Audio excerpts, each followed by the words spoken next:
बिस्मिल्लाहिर्रहमानिर्रहीम। नाज़रीन इकराम, आज की दास्तान पीरी रईस और सैयदी अली की ज़िंदगी पर मबनी है। आज की वीडियो में इन दोनों शख्सियात की ज़िंदगी पर बात की जाएगी, लेकिन आगे बढ़ने से पहले अगर आप हमारे चैनल पर नए हैं तो बराए मेहरबानी हमारे चैनल को सब्सक्राइब कर लीजिए ताकि हिस्ट्री के रिलेटेड और बिलमूम मुनफरिद मालूमात पर बनने वाली नई वीडियोस बर वक्त आप तक पहुँचती रहें। नाज़रीन इकराम, who was rice Pasha? Rice Pasha कौन था?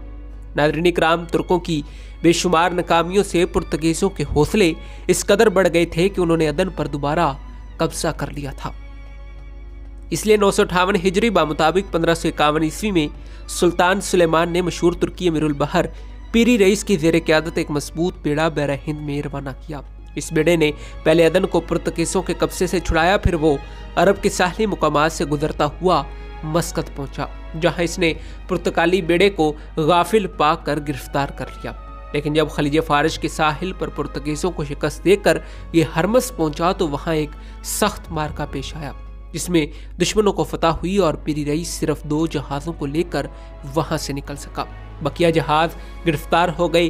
पीरी रईस एक जुग्राफिया दान की हैसियत से भी इस कदर मशहूर है जिस कदर एक अमीरुल बहर की हैसियत से मशहूर था। नाज़रीन इकराम, इसने बैर एजमियन और बैर रोम पर 2 किताबें लिखी हैं, जिनमें ज़ाती मालूमात की बना पर इन समुद्रों की धारों, गिरदोपेश के इलाकों, बंदरगाहों और साहिल पर उतरने की मुनासिब जगहों के हालात बयान किए गए हैं। नाज़रीन इकराम, इसके बाद सैयदी अली कौन था? पीरी रईस की शिकस्त की खबर सुनकर सुल्तान सुलेमान ने एक दूसरे अमीरुल बहर मुराद बे को रवाना किया ताकि उस्मानी बेड़े को आज़ाद कराया जाए। हरमस के सामने पुर्तगाली बेड़े से मुकाबला हुआ, जिसमें तुर्कों को फिर शिकस्त हुई और इनके जहाज़ों का बड़ा हिस्सा डूब गया। नाज़रीन इकराम, इसके बाद सुल्तान सुलेमान ने अपने एक मशहूर अमीरुल बहर सैयदी अली को इस मुहिम पर रवाना किया। यकम शवाल 961 हिजरी मुताबिक 1554 ईस्वी को वो बसरा से रवाना हुआ और खलीज फारस के किनारे पर होता हुआ जब रास मोसंदाम के करीब पहुंचा तो पुर्तगाली बेड़ा सामने नजर आया। एक सख्त मार्के के बाद पुर्तगीजों को शिकस्त हुई और सैयदी अली के लिए आगे बढ़ने का रास्ता साफ हो गया। नाज़रीन इकराम, चुनाचे वो खुले समुंदर में दाखिल होकर मस्कत के सामने नमूदार हुआ। यहाँ पुर्तगीजों ने फिर मुकाबला किया और इस जंग में तरीफैन को सख्त नुकसान पहुंचा। रात के वक्त जब दोनों एक दूसरे से अलग हुए तो दफतन हवा इस कदर तेज हुई कि सैयदी अली के जहाज बेकाबू हो गए और वो बहकर बलोचिस्तान के साहिल पर निकल आए। नाज़रीन इकराम, चंद दिनों के बाद इसने फिर बैर हमर का रुख किया, लेकिन एक नागहानी तूफान से दोबारा बैर हिंद में बहा ले गया।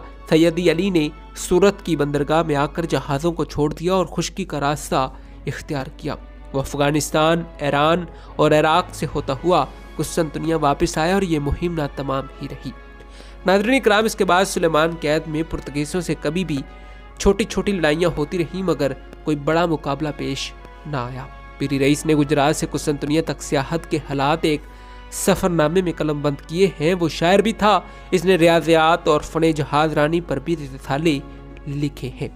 नाज़रीन इकराम, जो बड़ी वक़्त की निगाह से देखे जाते हैं, ख़ुसूसन इसकी तसनीफ़ मुहीत जो बैर हिंद की जहाज रानी पर लिखी गई है, नहायत मुस्तनद ख्याल की जाती है। जर्मन मौरख फान हैमर का बयान है कि बैर एजपियन और बैर रोम के हालात पर जो किताबें पीरी रईस ने लिखी हैं, इसके नुस्खे बर्लिन और डर्स्टडन के शाही कुतुबखानों, नेस रोमा के पोप के कुतुबखानों में मौजूद हैं। सैयदी अली की मुहीत का वाहिद मालूम नुस्खा नेपल्स में आज भी मौजूद है।